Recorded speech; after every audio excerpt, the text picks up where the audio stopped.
बिस्मिल्लाहिर्रहमानिर्रहीम। अस्सलाम वालेकुम dear students. Chemistry class 10th chapter number 11। बेटा आज हम लोगों ने जो है कल हम लोगों ने कोल वगैरह पढ़ा था, आज उससे आगे हमारा लेक्चर है। सबसे पहले हम डेफिनेशन यहाँ पे देखेंगे डिस्ट्रक्टिव डिस्टिलेशन की। डिस्ट्रक्टिव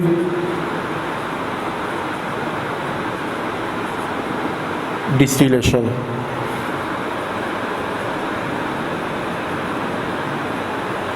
अब ये डिस्ट्रक्टिव डिस्टिलेशन क्या होती है?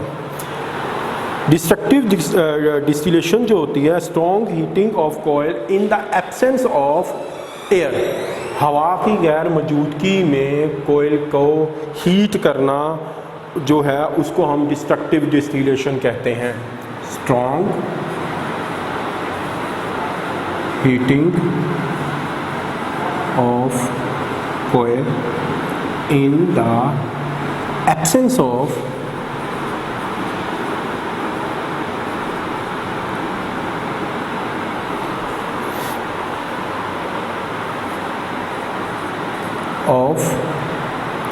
एयर, हवा की गैर मौजूदगी के अंदर। ये डेफिनेशन है डिस्ट्रक्टिव डिस्टिलेशन की। अब हमें मालूम है जो कोयला है हमारे पास वो मिक्स, उसके अंदर कार्बन होती है और उसके अलावा हाइड्रोजन, ऑक्सीजन, नाइट्रोजन और सल्फर वगैरह होती है। अब जब इसको डिस्ट्रक्टिव डिस्टिलेशन की जाती है तो बहुत सारे ऑर्गेनिक और इनऑर्गेनिक कंपाउंड्स जो हैं वो यहाँ से निकलते हैं, यानी इससे हमें हासिल होते हैं। अब उन कंपाउंड्स को हमने एक बार देखना है, उन कंपाउंड्स को हमने एक बार देखना है। अब अगर उन कंपाउंड्स की मैं बात करता हूँ तो उसमें सबसे पहले मैं बात करूँगा कोल गैस की।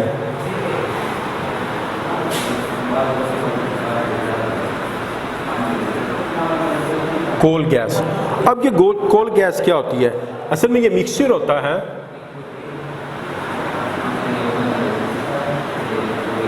It is a mixture of hydrogen, methane,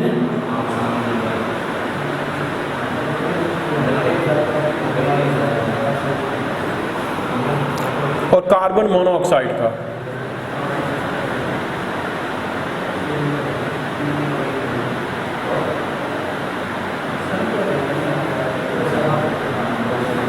carbon monoxide का ये मिक्सचर होता है।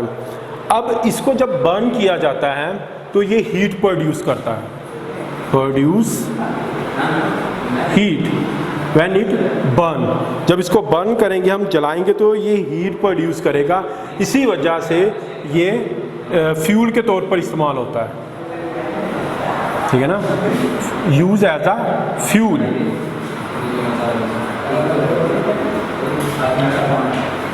हम इसको फ्यूल के तौर पर इस्तेमाल करेंगे। इसके अलावा ये मेटलर्जिकल प्रोसेस के अंदर भी हमारे पास इस्तेमाल होगा। तो ये हमारे पास पहली प्रोडक्ट है कोल tar, कोल गैस, जो कि मिक्सचर है हाइड्रोजन का, मीथेन का, कार्बन मोनोऑक्साइड का। और जब इसको बर्न किया जाता है तो ये मेनली हीट प्रोड्यूस करता है, इसीलिए इसको फ्यूल के तौर पर इस्तेमाल किया जाता है और मेटलर्जिकल प्रोसेस के अंदर भी इसको इस्तेमाल किया जाता है। अब इसके बाद अगला जो हमारे पास कंपाउंड आता है जो हमारे केमिकल हमें यहाँ से मिलेगा वो है अमोनिकल लिक्विड।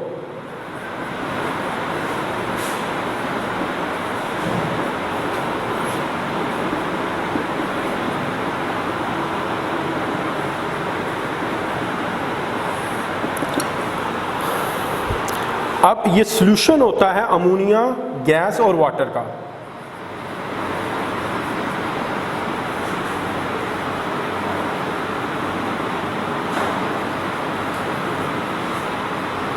प्लस वाटर क्या होता है ये? It is a solution of ammonia gas plus water. अब ये किस लिए इस्तेमाल होता है? It is mainly used to produce fertilisers.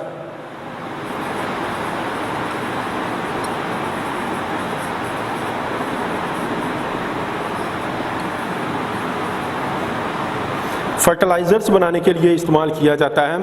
जब इसको सल्फ्यूरिक एसिड के साथ ट्रीट किया जाता है, treated with sulphuric acid,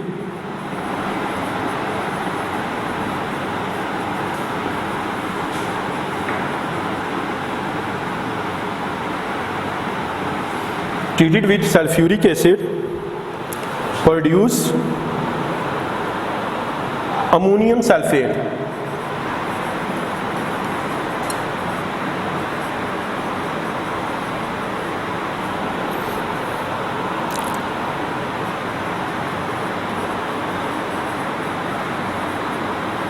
And fertilizers.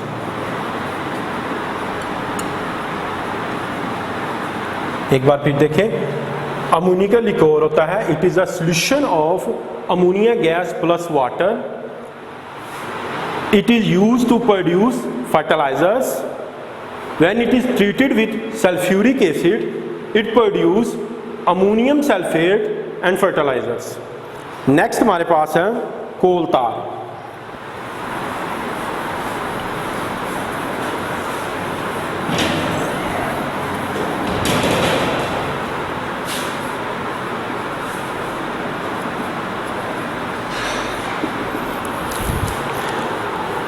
ये थिक ब्लैक लिक्विड है, it is a thick black liquid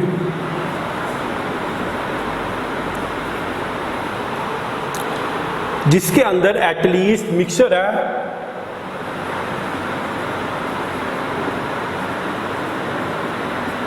200 chemicals का, more than, it is a mixture of more than 200 chemicals इसके अंदर मौजूद होते हैं, जो मोस्टली एरोमेटिक होते हैं, मोस्टली एरोमेटिक होते हैं। हमने चैप्टर के शुरू में ही पढ़ा था एरोमेटिक कंपाउंड्स जिनकी स्मेल होती है, एरोमेटिक्स होते हैं। अब ये कंपाउंड सेपरेट किए जाते हैं फ्रैक्शनल डिस्टिलेशन के जरिए। फ्रैक्शनल डिस्टिलेशन क्या होती है?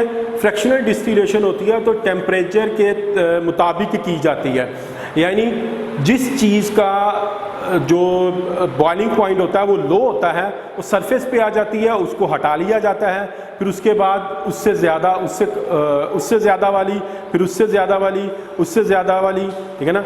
यानी सबसे कम जिसका बॉइलिंग पॉइंट होगा वो सबसे पहले सरफेस पे चली जाएगी, फिर उससे ज़्यादा जिसका होगा वो उसका, और जिसका बॉइलिंग पॉइंट सबसे ज़्यादा होगा वो सबसे एंड में निकलेगी। इसको कहते हैं फ्रैक्शनल डिस्टिलेशन। इसके तरीके से पेट्रोलियम को भी रिफाइंड इसी तरह ही किया जाता है। अब इसमें कुछ एरोमेटिक कंपाउंड जो हैं उनके अंदर है बेंजीन, फिनॉल, टोलुइन,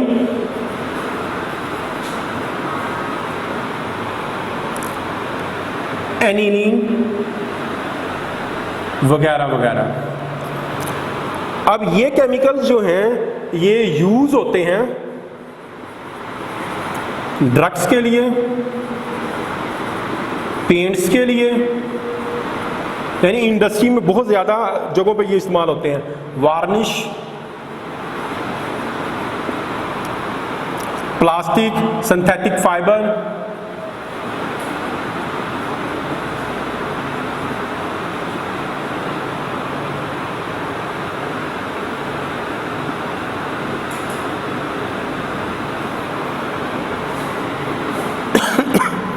और पेस्टिसाइड्स वगैरह।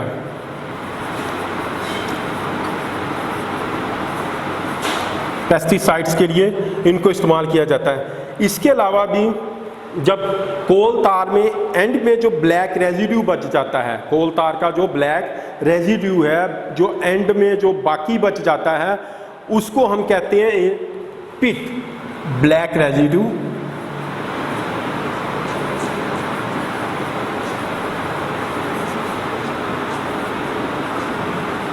अब ये किस लिए इस्तेमाल होता है? ये surfacing of roads and roofs के लिए इस्तेमाल होता है, इसको इस्तेमाल किया जाता है। मैं एक बार फिर रिपीट करता हूं इसको। कोल तार जो है ये थिक ब्लैक लिक्विड है, it is a mixture of more than 200 chemicals. In chemicals को हम जो है वो फ्रैक्शनल डिस्टिलेशन के ज़रिए से अलग करते हैं। ये कंपाउंड जो होते हैं वो ज़्यादातर मोस्टली एरोमेटिक होते हैं। इनके अंदर बेंजीन है, फिनोल है, टोलुइन है, एनिलीन वगैरह वगैरह है। अब ये केमिकल जो है हमारे पास ड्रग्स में इस्तेमाल हो रहे हैं, पेंट्स में हो रहे हैं, वार्निश में, प्लास्टिक में, सिंथेटिक फाइबर के अंदर और पेस्टिसाइड्स के अंदर इस्तेमाल हो रहे हैं। इसके बाद कोल तार में जो ब्लैक रेजिड्यू बच जाता है उसको पिच कहते हैं, और ये जो है it is use for the surfacing of roads and roofs, उनकी सरफेसिंग करने के लिए इसको इस्तेमाल किया जाता है। और एंड में हमारे पास कोक।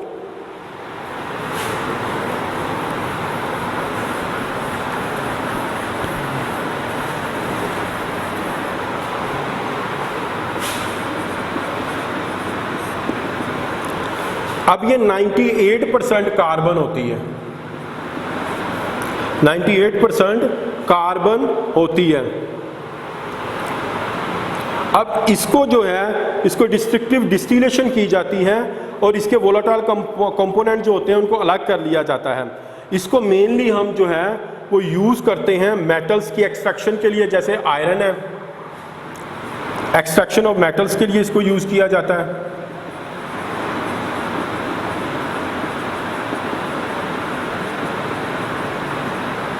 जैसे आयरन को एक्सट्रैक्ट करते हैं हम, और इसको हम फ्यूल के तौर पर इस्तेमाल करते हैं।